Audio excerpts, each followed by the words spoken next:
Hey webmasters and pros, thanks for joining me today.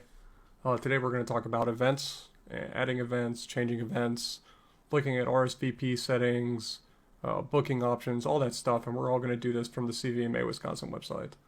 It used to be that you guys had a form you guys would go and fill out, and that would be it, and then I would have to change everything. I'm going to kind of change things up here to give you guys some more control over your events. So let's get started here and let's learn how to do some events, huh? So the first thing you're going to do when you come to the CVMA Wisconsin page is you're going to click this menu up here, and then you're going to go to login.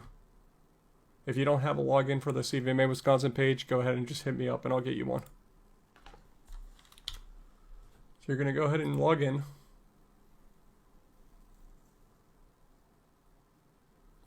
And then up at the top here, you'll see this bar. This is your admin bar. And if you just want to add a new event really fast, you can just go to new and event, or you can go to the dashboard here.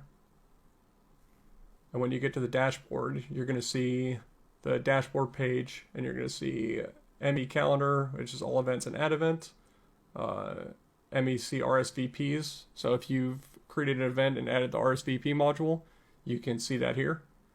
And then there's bookings. So if you've created a booking event, you can go and check those out too.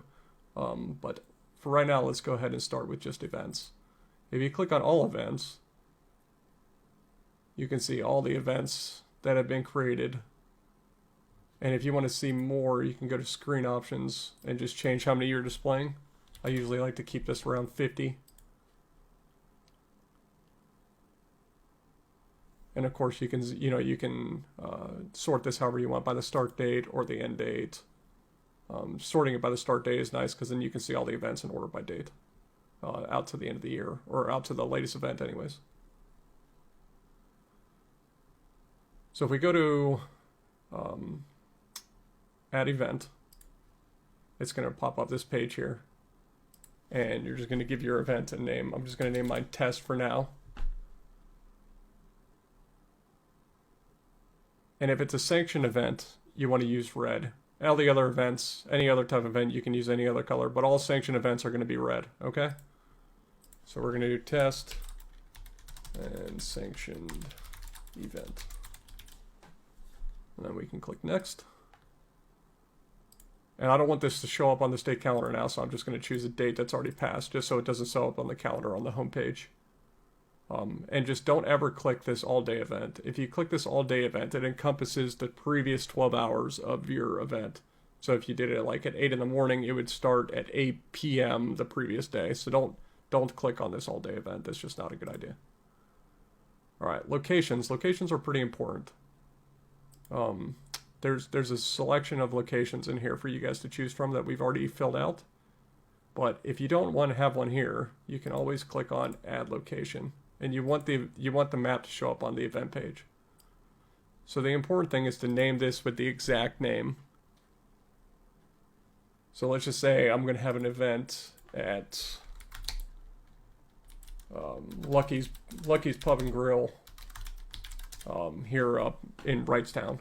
So I'm just going to go to Google and I'm going to do Lucky's Pub and Grill in Wrightstown right here. And the first thing you want to do is obviously capture the exact name. And you're going to put this into the location name. So Lucky's Pub and Grill. And then you want to hyphenate that and just put the city where that's at. Just so that when other people are doing things, this isn't hard for us to find. You know, when you're going through these events, if you hyphenate it, you'll know exactly. Like if there was 4 American Legions and they all just said American Legion, how would you know which one to pick from? So this is the way for us to know which one to pick from. So an event location, you're going to come back to Google Maps here and copy the exact address and put this in here. And this all needs to be exact so that the Google Maps API will show the map correctly on your event page. And then in latitude, in the address bar, I don't think you can see this right now. Let me bring up a way for you to see this.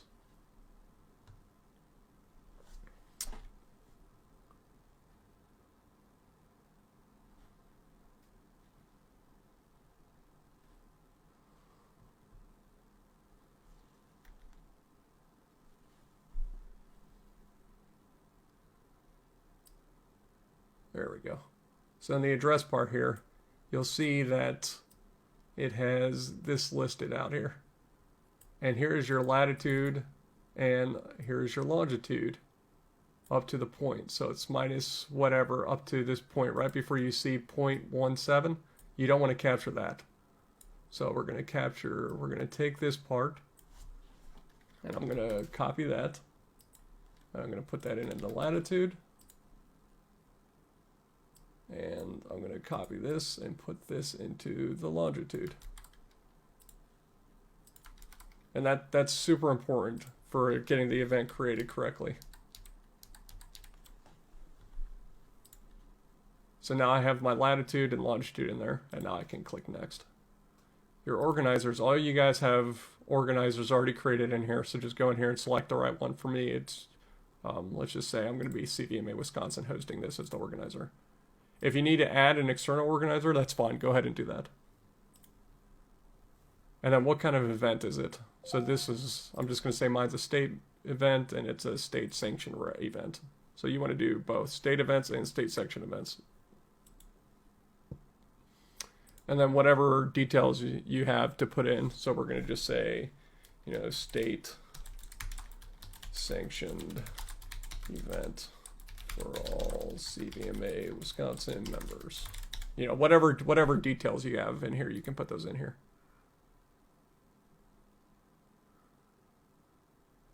I guess it would help if I spelled sanction right. So there we go. Helps.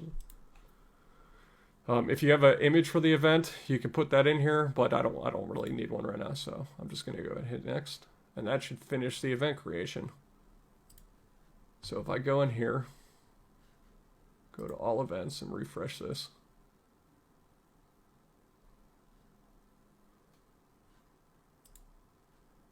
And this is only showing my events right here. So you want to click on mine if you only want to see your events.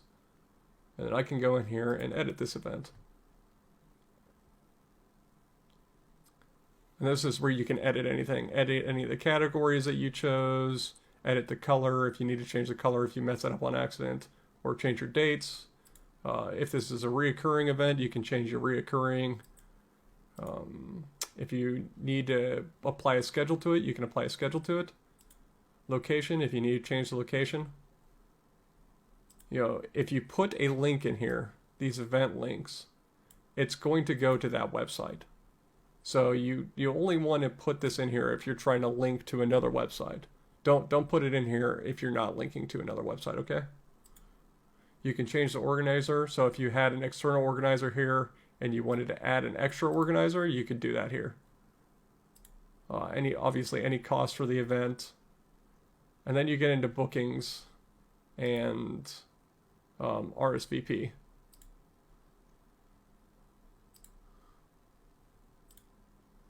And we'll talk about RSVP first. So the RSVP module is going to allow users to sign up for an event. And you just want to enable this RSVP event. So I'll just show you what that looks like with and without this enabled. So if I don't have the RSVP option enabled, I'm going to wait for this to save, just 1 second. Okay. And I go to my event. It's just going to be a really basic event. So it's going to show me the date, time, local time, the location. It's going to show me a map of the event. If they wanted to get their directions to the address, they could put their directions in here and click to get directions. And you get a QR code, so you can copy this QR code and do save image as and put that anywhere you want on a flyer or whatever after you've created it.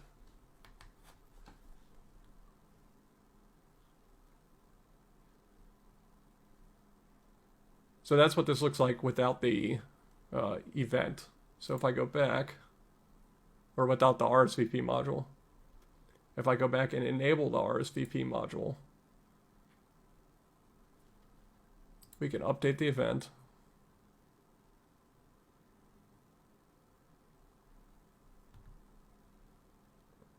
Go back to the event page.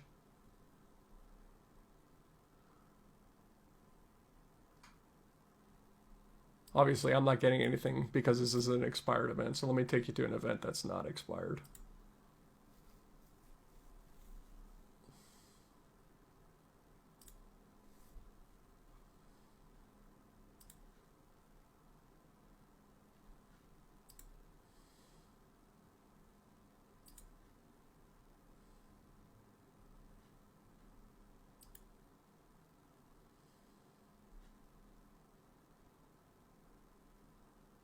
So the 45-6 charity ride, they want to be able to have setups.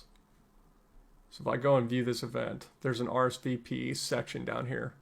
And it says how many people are going to attend, you know, what's your email address, and anything else. So you can click next. And then these options have been set up for us already. They're the user's email address, their first name, last name, and then road name if you want to have it. And I also made this a option here, is the member a CVA member? If it's yes or no. So it's one or the other, just to help you guys out. And then you can submit. And it says, thanks for your RSVP, please check your email. So the website will send them an email saying that they've RSVP'd to the event.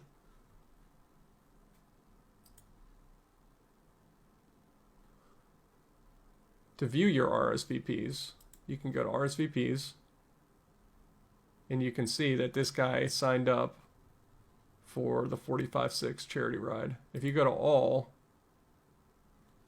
this will show all people who have RSVP'd to an event, and you just got to make sure you're looking at what event that they signed up for. So if you go to event, and if I go to 45-6 charity ride, if I can find it, 45-6 charity ride sanction event, and just hit apply.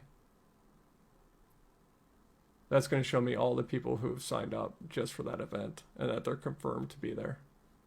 We are working on payment gateways, and that'll all be up here soon, hopefully. We're just working with the state treasurer on that. But for right now, I think this should get you guys through adding events and editing events and doing everything else you need to do to be successful. If you have any questions, you know, you can obviously hit me up, let me know whatever you need, and I will guide you through that. But if it's not very clear, or if you have any questions, just feel free to ask. All right, thanks guys. We'll see you guys soon.